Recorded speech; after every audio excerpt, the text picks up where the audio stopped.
that I've had in my email for quite a while, and some of you I've emailed you back directly, and others of you I apologize I didn't get to this week. I always seem to be about 17 emails behind. We'll talk about email management in a bit. So just to get started, a little background on freetechforteachers.com. I started it in 2007. It was kind of a side project. It was my school at the time got a grant for smaller learning community development. And one of the things that I did to kind of fulfill the grant was start a blog where I was sharing things primarily for members of my teaching team, which is all the 9th grade teachers at my school at the time. And then it sort of got legs from there and kind of grew. And at the time, personally, I was struggling. I was a young teacher. I was coaching at the same time, coaching middle school basketball. In fact, I got paid more to coach middle school basketball per hour than I did to teach, which I think says something about school budgets. But anyway, and so about after 6 months, when I noticed people were reading this stuff, I stumbled onto a conversation kind of like this. It was on Ustream, so this is way before Google Plus Hangouts, with Robert Scoble and Pete Cashmore. Pete Cashmore started the very popular blog Mashable, and Robert Scoble at the time was with Fast Company and has now moved on to a bunch of other projects, very well known in the technology space. Anyway, they were talking about blogging and how blogging could lead to other job opportunities and making money. And I finally put it together like, oh, this could be something more than just a hobby. So that's when I started to really put more effort into writing the blog and trying to write for a bigger audience than just my local school district, and really trying to branch out and try to cover as many things as possible. So that's where I get started. And I always get questions about that. Now, fast forward 9 years, it's 2016. I have written close to 11,000 blog posts, probably actually more than 11,000 blog posts if you consider the blog posts that I've written for iPad apps for school and practical ed tech and Android for schools and some of the other blogs that I've contributed to over the years besides my own. So I've probably written more than 11,000 blog posts in the last 9 years, and I've made a ton of mistakes, and hopefully I'll give you some insight on those mistakes and what not to do. So first thing, that if I was going to start over again, and I probably get this question more than any other, is if you're going to start over again, what would you start with? What would you start with as a blogging platform? And I always say that Blogger is really easy. The problem is if you're going to turn it into any kind of little side business, side hustle, maybe you want to do some consulting work, or maybe you just want to have the ultimate in flexibility. You have some bigger plans and maybe just a small blog or some visions. I would definitely use WordPress, WordPress.org, not WordPress.com, WordPress.org, and I'd run the software on my own server or a server plan, which is what I do now with everything except for freetechforteachers.com. So practical ed tech, iPad apps for school, Android for schools, and a bunch of PD sites that I've developed for other people. Those all run on WordPress, and they run on a hosting plan from Media Temple. Now, it's not the cheapest option. It cost me $20 a month for hosting, which is not terrible. I've never run into a data limit or anything like that on it. The other thing I love about Media Temple, if you're US-based, all their customer service is also US-based, and you can literally call them up anytime of day and night, and you can get someone to walk you through stuff, which I've had to do a couple of times where there's been some quirks in the back end, and I just couldn't quite figure it out. And call them up, and I get a real person who walks me through the process, and that's part of the included plan.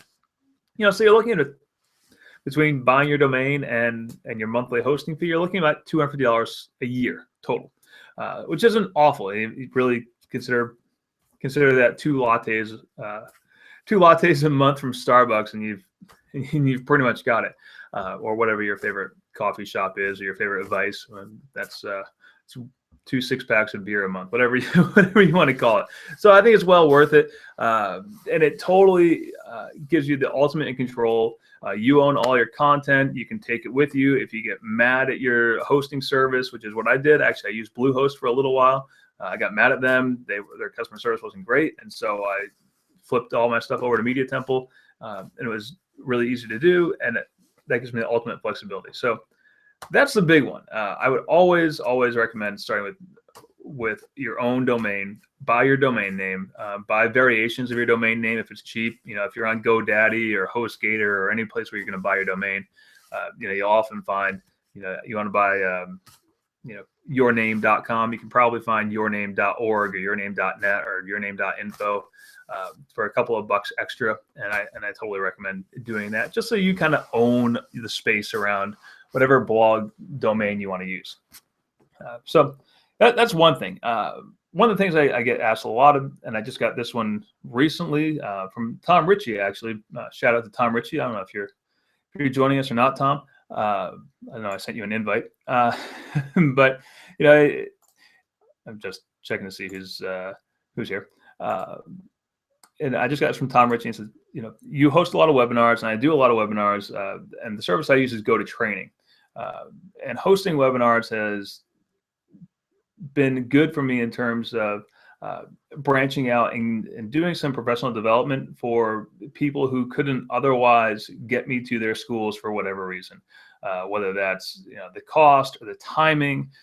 Particularly in the summer, I'm doing way more webinars now than I am traveling, which is great for me because I have a child coming this summer. We're welcoming our first child this summer, so excited about that. But I also can't be on the road in August, so I'm doing a lot of webinars for folks, and it's cost effective for schools, and it works out well for me because I don't have to be on the road. So the platform I use is GoToTraining, and I highly recommend doing that. You can find it at gototraining.com. Again, not the cheapest solution. There are other solutions that are cheaper. You could certainly do Google Plus Hangout.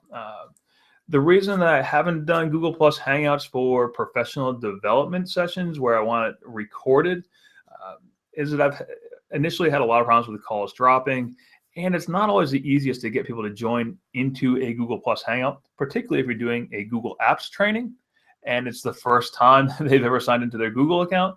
It can be hard to get people into that. So that's why I use GoToTraining instead of a Google Plus Hangout. So that's one of the other questions that I get a lot. Let me just check if you have questions and I'm missing them, feel free to yell at me and say, hey, Richard, you're missing my question. You can feel free to put it in the Google Plus Q&A, or you can put it on the Twitter stream. There we go. Oh, by the way, my Twitter handle is twitter.com/rmbyrne. Which stands for Richard Michael Byrne. All right. So another question that I've gotten many times is regarding the Twitter sphere and social media in general, in terms of where do you put your effort? How do you decide where to put your effort? How do you make the time for it? That sort of thing. In the interest of full disclosure, Twitter chats for me never really caught on. I know people love it. A lot of people love Twitter chats. For me, it always seemed like, and I participated in some, always seemed like a massive race to get your word in first, and didn't really give me enough time to feel like I was thinking things through. And so I haven't spent a lot of time in Twitter chats.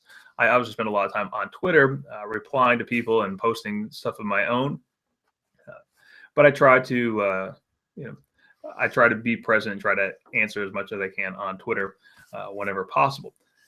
That said, you can't let it consume your entire life, your entire existence, if you're really dedicated to the idea of building up your blog and building up your online presence in another place. I really recommend putting your effort into building up that home base, particularly if you're just getting started.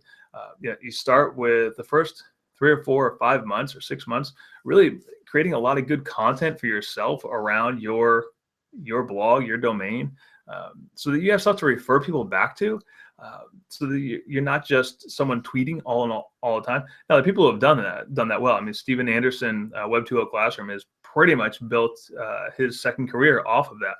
And by all means, I'm not knocking that approach.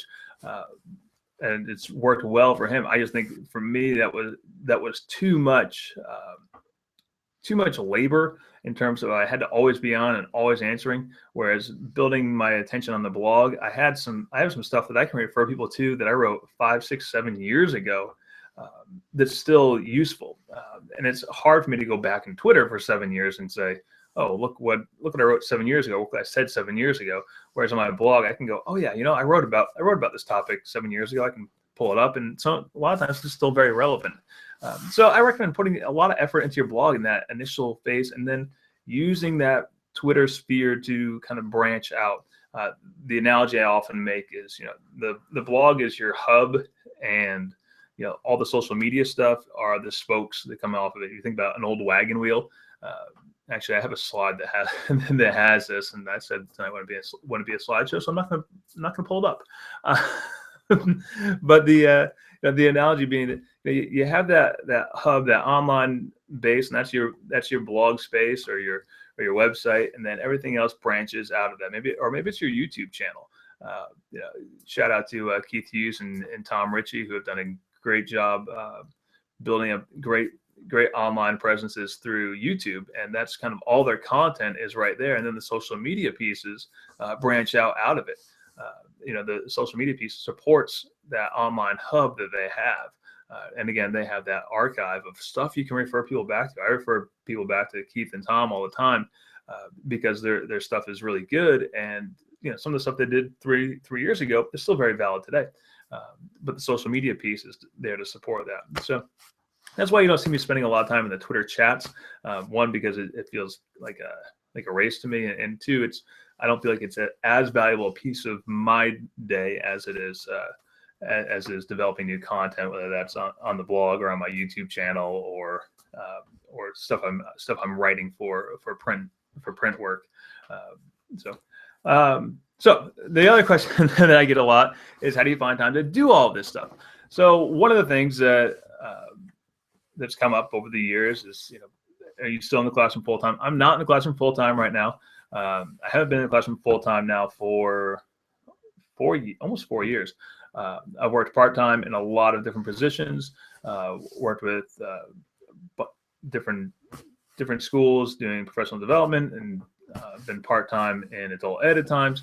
So I've done a bunch of different things, but primarily writing the blog content has been the full time job for the last 4 years. Now, that said, people say, well, how did you make that leap? How did you make that jump? And I get this question a lot. How do you do it? What advice would you have? And I would say, if you have 5 kids at home that you're supporting, and you want to say, I'm going to quit my job and start blogging and being a consultant full time, don't. Right now I have basically just myself and the dogs to support. As I alluded to, I'm soon going to have another mouth to support. Unfortunately, my partner is self-sufficient as well, with a good income. But for the most part, it's me and the dogs that have to get fed. If I was trying to raise 5 kids on that, it'd be a little bit touch and go. The other thing to keep in mind is that I worked in Maine, and I live in Maine. It's a beautiful night actually here. I don't know if you can all see that. Yeah, so that's the view out my window right now, and my really messy desk. But I live in Maine. I live in a very rural part of Maine. My teaching salary, I was on the 10th step of the pay scale. I was slated to make $34,000 a year. I left, so it wasn't a huge gamble for me, as it might be for someone who is on the 20th step of their pay scale in, say, New York or California, where you're making much closer to 6 figures than you are here in rural Maine. By the way, the cost of living in rural Maine is not a whole lot lower, not as low as you think it might be. People ask me that all the time. Cost of living must be cheap. Not really. Winter's long and cold, and you need a lot of heat. So that was part of what made it easy for me to kind of make that jump. The other piece was I've been lucky that I've had a lot of advertising revenue. The advertising revenue basically matches my salary that I made when I was teaching. And then all the other work I do kind of makes up the rest of it. So I make about as much as a middle school principal would make. If you're trying to figure out how much does Richard make doing this, about as much as a middle school principal might. Middle school principal in Maine, middle school principal somewhere else, middle school principal in Boston. No, not as much. So there's that part to factor in. And like I said, I get that a lot. How do you make that jump? And so the other thing I get along that same line is the advertising piece. How do you get advertisers if you are looking at how do you get an advertiser on my blog? You can do something like AdSense. There's other ad networks out there. Some of the AdSense is the easiest one to do. It takes about 10 minutes to sign up for it, and you can enable it on your blog. If you decide to go that route, make sure you turn on as many filters as you can to try to filter out things like gaming and gambling and health products or whatever things you think might be a sensitive category. You definitely want to filter those things out. Even though Google will tell you to turn them on if you want to make more money, I would rather have those turned off and make a little bit less money. So that was me silencing my phone and dropping it on the floor. Like I said, this is informal, just going and answering those questions. So some of the other ways you can go about if you want to do the advertising route. By the way, the advertising route is not the easiest way to go about it, but I'll explain that in a second. Besides the ad networks, you could approach a company that you really like. Maybe you really like a new startup's service, and you say to them, hey, I offer advertising on my website.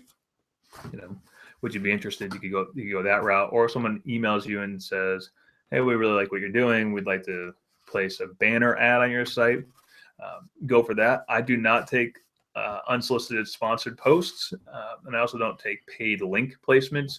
Paid link placements can really ding you actually in your SEO, your search engine optimization. So I don't take any of those sorts of things. And like I said, it's actually not the easiest way to make. It's easy to implement, not the easiest way to make money, because you have to constantly produce content.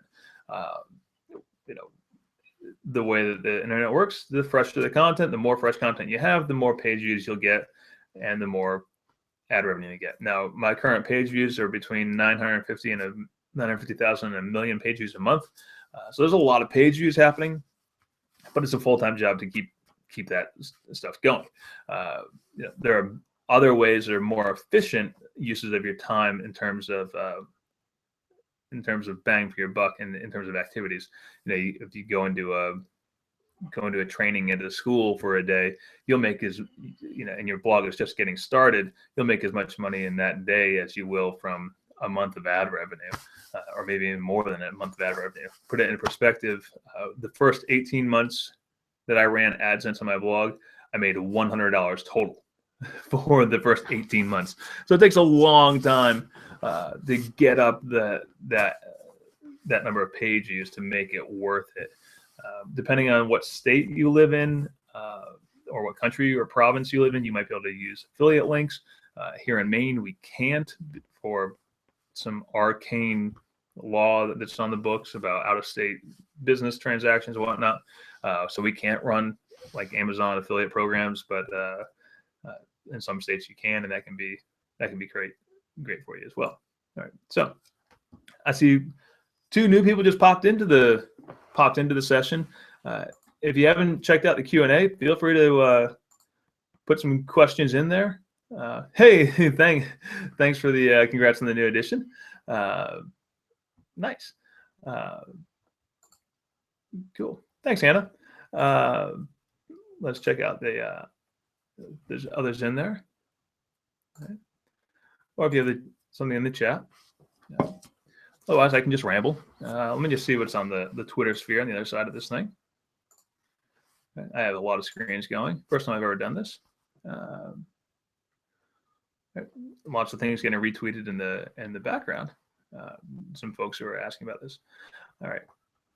So I'll just answer one other question here. If folks don't have any questions in the Q&A panel itself, unless I'm missing it. Let me make sure I'm not missing it there. Okay. So one other question that I find myself answering on a fairly regular basis deals with, how do you kind of balance your time, manage your time. And as I admitted at the beginning of this, I am the world's worst emailer.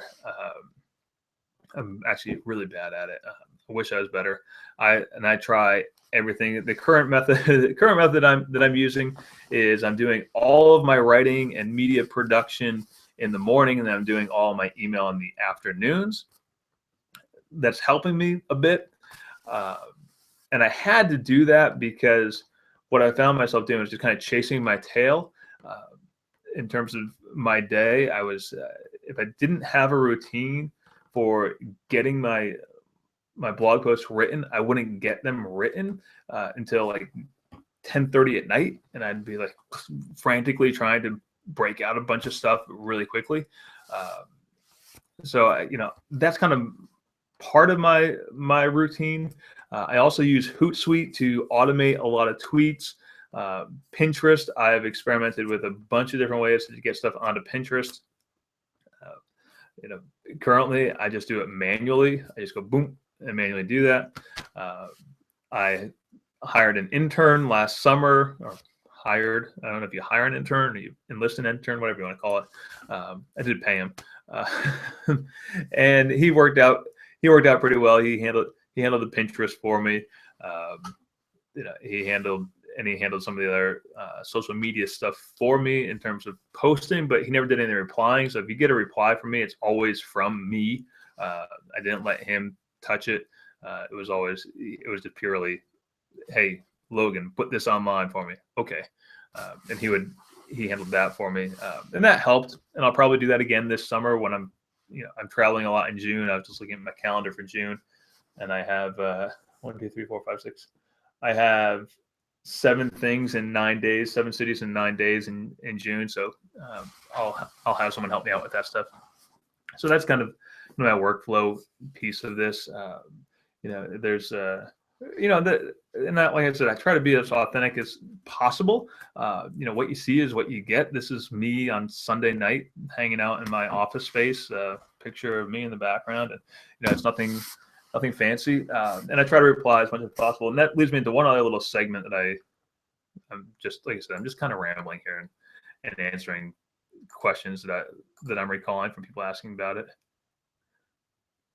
Oh, Glenn, it's actually all right. Sorry, Glenn. Glenn signed into his daughter's account, so I thought it was Hannah. All right. So one other thing that I am asked more in person than I am online, actually, which is kind of odd. Not odd. It's just interesting, I think.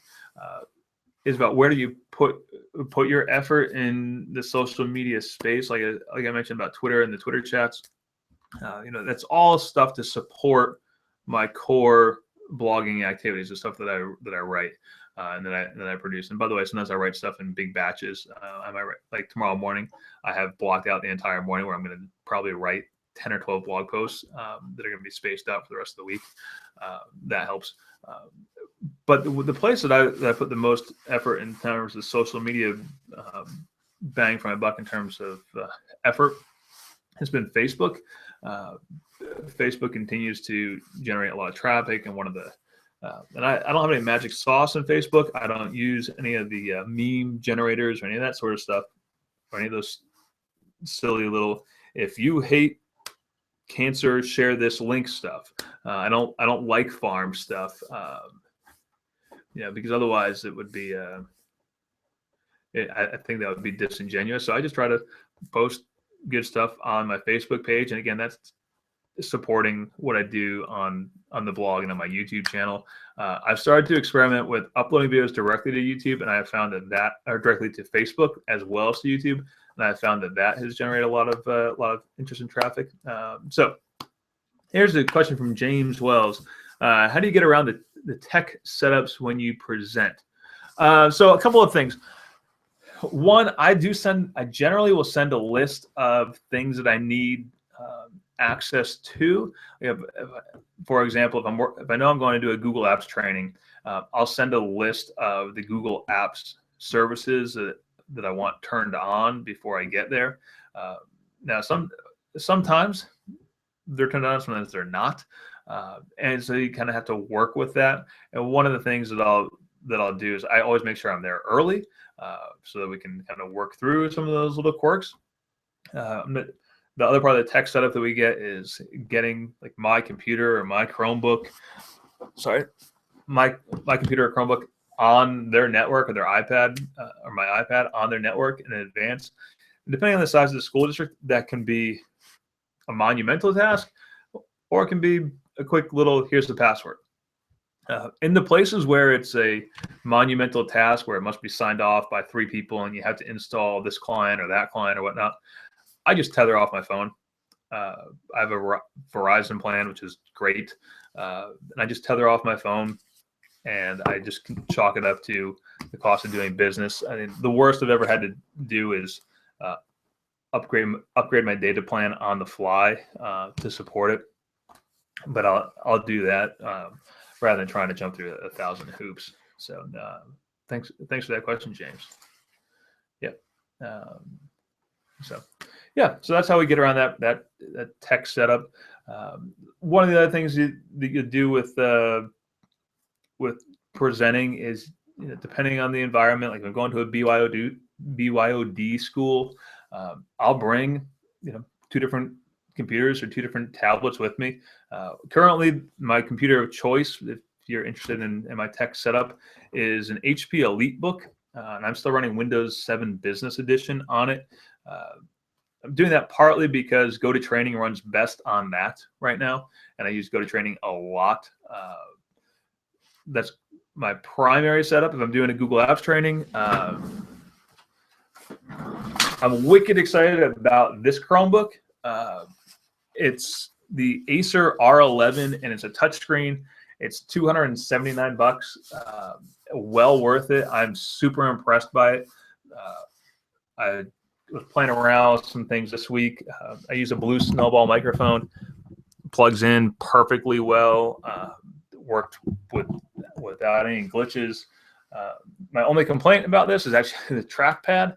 But if you're like me and your hands cramp up after 10 minutes using a trackpad, which is what happens to me, I just use a mouse.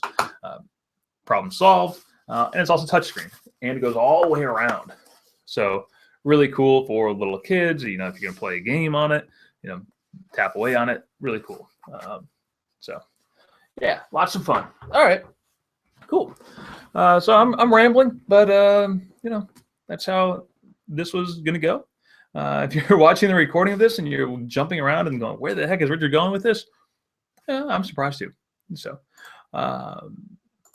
yeah. Hey, thanks. So here's a question from Twitter. And I apologize for not. Oh, Lisa. It's from Lisa. Sorry. Enjoying the session. Wondered, how do you stay so connected? You always have a lot of neat stuff to share. Great question. That is one. So a couple of things. One, I get a ton, and I mean a ton, of press releases. I probably will wake up tomorrow morning. For some reason, I think Marketing 101, or if you're getting a bachelor's in marketing, they tell you to send emails between 4 o'clock and 8 o'clock in the morning, I think, because every morning I wake up and there are 35 press releases. Hey, check out our awesome, game-changing, revolutionary widget. And maybe 5 of those emails every week are worth my time to look at. And of those, maybe 1 has something that I'm actually going to write about. So I do get a lot of press releases. That's one place. Like I said, most of those are garbage, and I just dismiss those out of hand. A lot of blog posts that I write now are responses to questions that I get from readers. I do get a lot of emails that are like, "Hey, Richard, I'm looking for this kind of tool," or there's someone in my school. And I just got this on Friday. In fact, if you go to my Friday blog post about Erasmus Studio, that was in direct response to an email I got that morning about a teacher who was looking for a way to create augmented reality layers without using an iPad or a tablet. So that's where that blog post is inspired. And I'd say probably 25 to 35% of all the blog posts I write these days are responses to a question that someone has sent me. And the rest is just good old-fashioned reading as much as possible. I use Feedly, and I subscribe to about, I've pared it down these days, and I'm down to about 250 blogs that I'm subscribed to. And I scroll through them on a really regular basis. I have Feedly on my phone.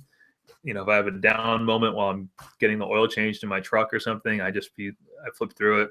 Commercial breaks during a basketball game, I flip through it, and I, flip through there. And one of the things that I'm really conscious about, and if I've forgotten to do it, I've been really apologetic about it, is I always try to give credit to wherever I got the idea from.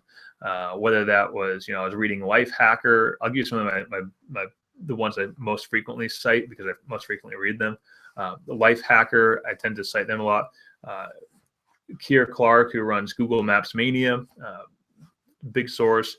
Larry Ferlazzo, and honestly, sometimes some of the people that are kind of in the same circle like me, like Larry Ferlazzo, and Glenn Weavy, out in Kansas. I think he's in Kansas or Oklahoma, or Wes Fryer. Some of the usual suspects, you might say.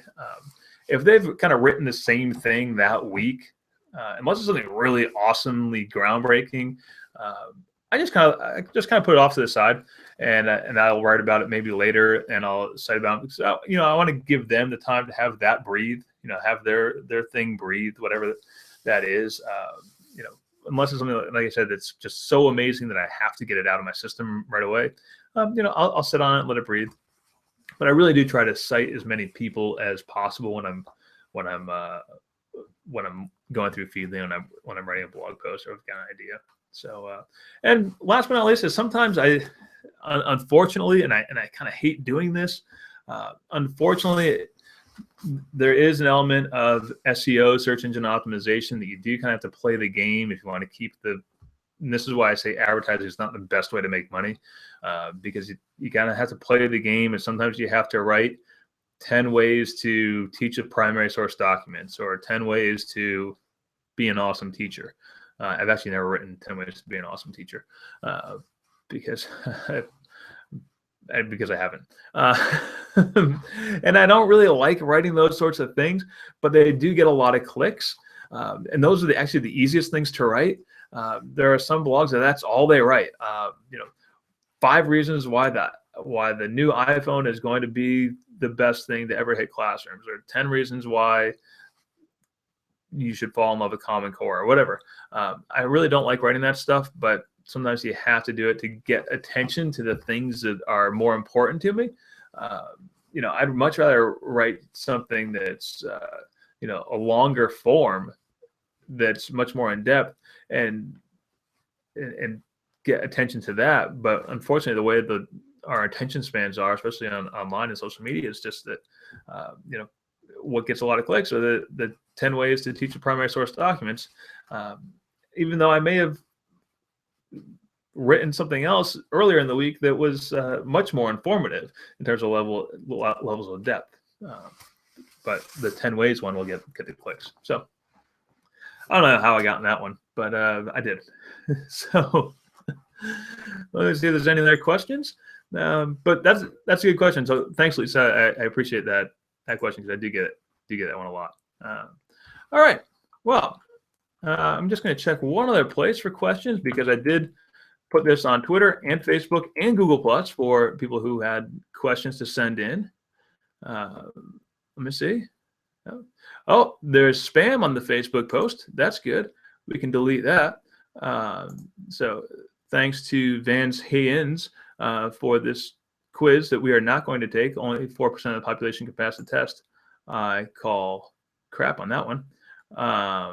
So let's go ahead and delete that one from spam. And we'll ban that one and delete it. All right. So, last but not least, just want to say thanks for joining me. I know it's Sunday night, and you may have other things to do. Totally get that. Oh, one more question just popped in. I'll put that in there. So if you're joining late, one of the things I answered early on was the question about what do I start with for a blogging platform. I would always recommend these days starting with using WordPress.org and running it on your own server plan. The service that I use is Media Temple. You can find it at mediatemple.com. There are others out there. HostGator is one that people like. I used Bluehost in the past. I wasn't happy with their customer service, so I left them. But some people love them. Some people love Bluehost. So kind of up to you. But go with a shared server plan, and you really can't go wrong. And that way you have the ultimate flexibility. You control everything on it. So, all right. Well, thanks everyone. It's been fun, and we'll do it again if there's interest. I'll do it again if more questions come in. I'll answer them. And as always, you can find me on Twitter at rmbyrne, or you can send me an email, richardbyrne@freetechforteachers.com, or find me on Facebook or Instagram or Snapchat. My Snapchat is rm.byrne because someone else already had rmbyrne. So that's that. And my dogs say hello. Unfortunately, they didn't make an appearance tonight, but thanks everyone. Oh, what about Wix? Oh, yeah, question came in. Not crazy about Wix. In part because I don't think it's the easiest thing to set up. Also in part because, again, it's not as flexible. There's so much more you can do with WordPress than you can with Wix or even Weebly for that matter. Weebly's popular. Yeah, so I just like the flexibility of WordPress. I really do. There's infinite possibilities in this flexibility. So, all right. Thanks, everyone. I'll be around on the internet. Go Celtics. Have a great night.